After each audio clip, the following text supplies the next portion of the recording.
Hello, everybody. Welcome to the Bitcoin Made Simple show. El Salvador has rescinded their Bitcoin law. I'm going to tell you what actually happened, what it means for Bitcoin, and why it might not exactly be great, but maybe it's not so bad. Before I get into that, you should get a Bitbox O2 hardware wallet. Go to bitbox.swiss/Bitcoin Made Simple. Use promo code Bitcoin Made Simple to get 5% off. It's the easiest hardware wallet. It's the best. It's so simple to use that even a caveman like me can use it. I also want to shout out Barefoot Mining. Go to barefootmining.com. Barefootmining.com. You can reach out to them. They are looking for like-minded investors, energy providers, and people that want to get into Bitcoin mining. So reach out to them, and maybe you can find a fit with them, and you can get into the Bitcoin mining game. Because guess what? Someday that's going to be the only way you can get Bitcoin. All right. So let's get into this. I saw this yesterday. I was surprised. I saw a couple people post and said, good thing we didn't all pack up and move to El Salvador. And I was like, what? Like, come on. Something's got to be going on. There's no way that El Salvador would have this quickly rescinded their law and changed everything. Well, it kind of happened. And I'll tell you why I don't like it. So let me read. I'm just going to read here just so you guys have the information exactly, instead of me monkeying my way through it and screwing it up and cavemanning it for you. All right. So El Salvador's Congress has approved, this is on the paypers.com, paypers.com. El Salvador's Congress has approved an amendment to the country's Bitcoin law, passing a bill proposed by President Nayib Bukele shortly before the vote. The revision aligns with an agreement between the government and an international lender, ensuring that the acceptance of Bitcoin remains voluntary. The legislature, controlled by Bukele's New Ideas Party, moved quickly to enact the change. In 2021, El Salvador became the first nation to adopt Bitcoin as legal tender alongside the USD, a policy that drew global attention and positioned Bukele as a high-profile proponent of the cryptocurrency. Bitcoin policy adjustments following IMF agreement. In December, El Salvador reached a USD $1.4 billion loan agreement with the International Monetary Fund, the IMF. Well, that's not great news.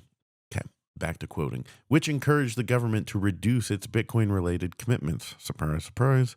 As part of the deal, the IMF recommended making Bitcoin acceptance optional for businesses, a condition that was incorporated into the newly passed legislation. Well, let's see. I'm just going to read this last part here. It says, ahead of the vote, ruling party lawmaker Eliza Rosales described the amendment as a measure to ensure Bitcoin's continued status as legal tender while improving its practical application. Okay, so first things first. Apparently, it is still legal tender. So that's good to know. I think as long as that definition remains, then it's a net positive for Bitcoin. Tell you where it's a bummer is that you see El Salvador having to bend the knee to the IMF. Because quite frankly, this is like the opposite of the ethos that Bitcoin started under. People did not want to be, having Bitcoin, did not want to, I guess they don't want to be dependent on loans in this scenario. But I don't know what, their finances are. I mean, obviously it's a very poor country. And it's just part of this predatory system that currently exists. It's part of the predatory system that exists everywhere. It's like everywhere you turn, there's just someone willing to throw you a high interest credit card or what have you. And it happens to countries too. So, you know, let me just speculate here. Let me look up real quick. How many Bitcoin does El Salvador have? Okay, so El Salvador has 6,000 Bitcoin. So 6,000 times 100,000 is $600 million. Okay, so let's just say hypothetically, so they needed a $1.4 billion loan from the IMF. Well, at what price would 1.4 billion would 6,000 Bitcoin equal 1.4 billion? So let's figure that out. It's 140 million. $1.4 billion divided by 6,000 Bitcoin. So yeah, if the price of Bitcoin was $233,000, let me just double check my math times they have 6,002. So let's just be specific. Yeah. $230,000 would equal 1.4 billion. Now let's just say they have 600 million in Bitcoin right now with their 6,000 Bitcoin. So if they wanted their value of their Bitcoins to be worth $2 billion, that would mean they would need the price of Bitcoin to be $333,000. So you can look at it this way, and this is the way I'm interpreting it, is that El Salvador needs cash. And they were hoping that stockpiling Bitcoin would help them not need cash anymore. You should get a Bitbox O2 hardware wallet. I don't have it on good authority. I have it on no authority, and I'm completely speculating. But if I was in El Salvador and I was the president of El Salvador, I'd probably put my coins, all 6,000 of them, on a Bitbox, maybe a couple of them. So yeah, I'm guessing they needed cash, and let's see, it was I want to say the Bitcoin legal tender thing. Oh, that was like 3.5 years ago. God, it feels like age, like way more than 3.5 years. So yeah, probably 3.5 years ago. I think the price of Bitcoin was probably around like 40,000, somewhere in that range. So they probably looked at it like, hey, we need this cash coming down the pike. And remember, back then, we all were like, this is before the 2021 crash. I remember there were people taking bets that Bitcoin was going to be at $350,000 by the conference day in 2021. It's 2025. And I don't even know what price Bitcoin is right now. Bitcoin price is 101,600. It was 105 earlier. I mean, it was just, we were so grossly overestimating how high it was going to get. But if you're someone like Bukele and you're like, oh, it's 2021, and in the year 2025, I'm going to need 1.4 billion extra dollars. Well, you have 6,000 Bitcoin, and the price of, you think, oh, all it needs to do is get to $333,000 by 2025.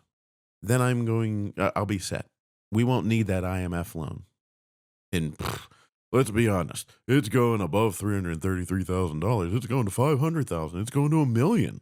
So like when it's at $1 million, like I'll have $10 billion. I don't even need to do anything ever again. If I'm making fun of you, I'm making fun of myself. We all were there. We all did it. We all thought it.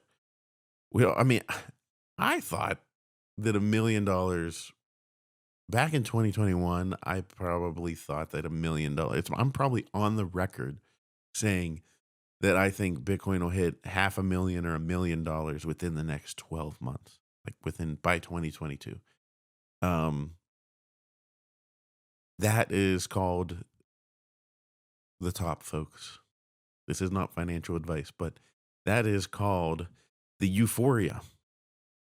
I was on a conference call earlier this week with Bitcoiners, and we were talking about it.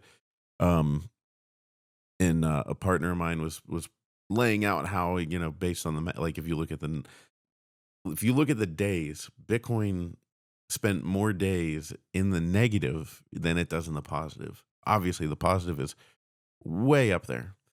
Um, but I just said it's like brief moments of euphoria. It's like it's just nothing but pain and grinding, briefly interrupted by short moments of euphoria. That's what Bitcoin is. Um, so I think that all in all, maybe this is a nothing burger with El Salvador. I don't,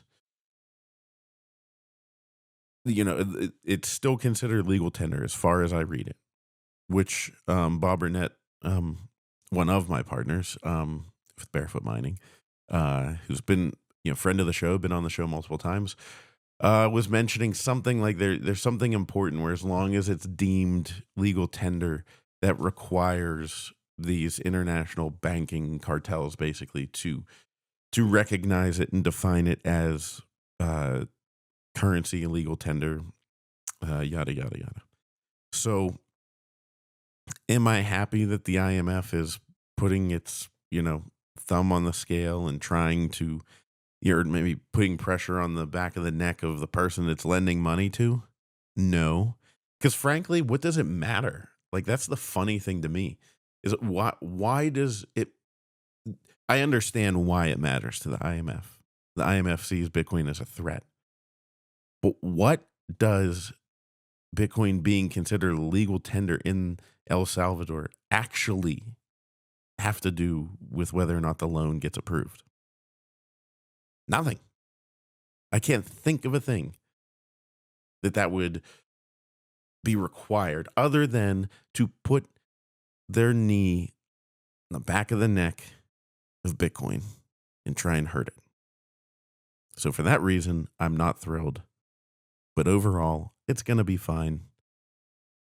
Bitcoin is still accepted in El Salvador, and Bitcoin will win as long as we don't screw it up.